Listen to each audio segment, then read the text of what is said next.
Hey everyone, welcome to the Prater podcast, where our aim is to connect our global family of Sovereign Grace churches with our executive director. And on this podcast, we're actually together, Mark. We are. We're together at the Northeast Regional Assembly of Elders. We are. And we've had a joyful day. We have. Full of worship, and updates, and teaching. But on this podcast, a little bit different, not just because we're together, but because we have a special guest with us. Why don't you introduce our guest? Yeah. Before I do that, we actually look like we know what we're doing here. We got these mics. We hope you're fooled. Yeah. So we'll see how this goes. Anyway, this is our friend, Dan Burkholz. Dan is the senior pastor of Mercy Gate Church, which is in the Wissinoming section of Northeast Philadelphia. And I wanted Dan to join us because he has been a faithful pastor in a neighborhood that has its challenges and difficulties. And his church exists in a part of Northeast Philadelphia that I think is a little bit different compared to where our other churches do ministry. And I just wanted you to hear from him and how God has been at work in his church, and to also then pray for Dan as you listen after listening to this podcast. So, Dan, thank you for being a faithful pastor. Tell us about the context, or really the neighborhood that Mercy Gate's in. Start with that. Yeah. So, we're in the neighborhood called Wissinoming, which is kind of lower northeast section of Philadelphia. And it's kind of a middle, lower class neighborhood. Demographics is about a third white Caucasians, Hispanics, and then African Americans. And there's a growing population that we're seeing more now with Asians moving into the area as well. And so plenty of diversity and plenty to think about in terms of, working through some of the cultural differences in terms of sharing the gospel, meeting needs of people, and just being boots on the ground for when it comes to certain folks. Mm-hmm. And being in Wissinoming, just know a little bit about the neighborhood. Tell us about some of the unique challenges of what it's like to do ministry in Wissinoming. Yeah, so, first, you do have that diversity aspect. And so that becomes a challenge because it's not just some of the cultural things that we would readily think of, but I mean, it gets to the language barriers oftentimes. So this past week we were out doing outreach, and it was like every person we were running into spoke a different language. And so we're trying to figure out translation, get our phone out. And so those are significant challenges that we're now seeing, and we're having to pivot a little bit.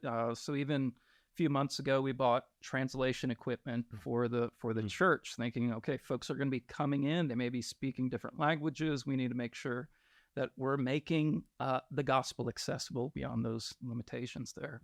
So we're processing that. Also, then with kind of those lower income neighborhoods, there's various levels of crime and violence on the ground, and so we're dealing with a lot of hurt and brokenness. So even in the last couple weeks, there's two individuals within our church family who's one, her son, his girlfriend was murdered. Another, it was another family member who was murdered, and so you're dealing with various levels of grief as well. And so it's just being careful and thinking pastorally and ensuring that even your church body is aware of just handling some of these sensitive issues. So, wow, that is sobering. It's something that not every Sovereign Grace pastor faces, and what my spouse said. Yeah, right. So with all those challenges, God has placed you there, and you have been faithful.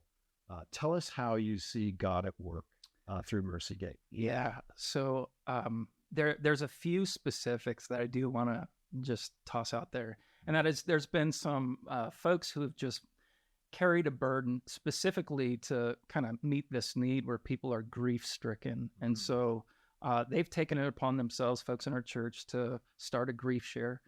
So we've seen a number of folks coming out and attending that. We went through the first set of grief share, and so we saw about 25 folks coming from the neighborhood, some seeing it online that we were doing this, and it gave just a wonderful opportunity, not just to connect with those who are hurting, but also then bringing some of the church family along who haven't necessarily gone through difficult things, but in that process of grief share, they're recognizing, okay, here's how we correctly can minister to those who are. So it's equipping people just as they're coming in to go through those particular things. And so then the other thing is, for about 2 years, my kids and some other kids within the church are going to the same local high school. And it's a charter school, and they've dealt over the years now with some unique challenges of just sharing the gospel and standing up for Jesus in really difficult contexts. And so just 2 weeks ago, they began a Jesus Club. Wow. And so they had their table set up, they had a whole banner, the balloons, and all these kind of things. And so there they were in the gym, and hundreds of kids coming through and checking out these different clubs. And of course, here's Jesus Club, and all the different reactions that come with that, of folks making fun of it, people kind of, are you kidding? They're actually doing a Jesus Club here, But then 20 kids signed up. Wow. And so it's an opportunity for, our youth within our church to just be a shining light in their high school. And so that has been a wonderful thing. And then there was a number of younger students who just didn't fit the age gap there for that club. And so there's possibility that a younger Jesus Club may be started with those kids. So amidst the mess and the hardship, it creates wonderful opportunity for a light to shine in the darkness, and we're seeing it. Wow, that's a great story. All right, bonus question. I I didn't prepare you for. So we'll see how good your answer is. Given the number of years you've been doing ministry at Wissinoming, what is one thing you'd say you've learned as a pastor? One thing. What comes to mind, and it's these particular words: keep your eyes on Jesus. There's so much to captivate you in terms of difficulty and hardship, and if you give undue attention to those things, you're going to collapse, or you're going to resort to striving in your strength to try to become something in the midst of that difficulty. And keeping your eyes on Jesus has just been a rescue to my soul, time and time again, as the storms come in and difficulties abound. It's Jesus, just keeping our eyes fixed on him. Yeah, well, that's good counsel for all of us. It's a joy to be talking with Dan. I went to Pastor's College. Yeah, with Dan, so I was with him the year that he was preparing to plant. That's right. And just the fact that you chose a hard place to plant. You ended up teaching earlier today from Hebrews 13 about going outside the gate to where Jesus is. And you modeled that. There was an integrity to your exhortation because how you model that. Before we end, just could you describe your experience of sustaining grace? You've only skimmed the surface of all that's been happening at your church over the last 10 years. Yeah. When it comes down to it, there's so many details that we don't have time to talk through.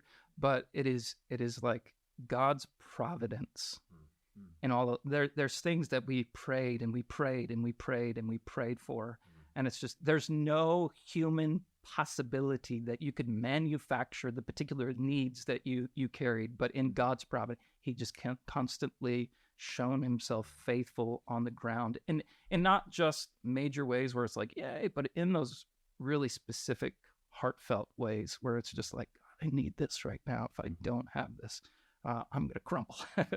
And he's just again and again shown himself faithful. That's sustaining grace. Excellent. Yeah. Well, we're grateful for pastors like you, Dan, and you're the example that you set for us. You certainly did not get into that church plan for glory.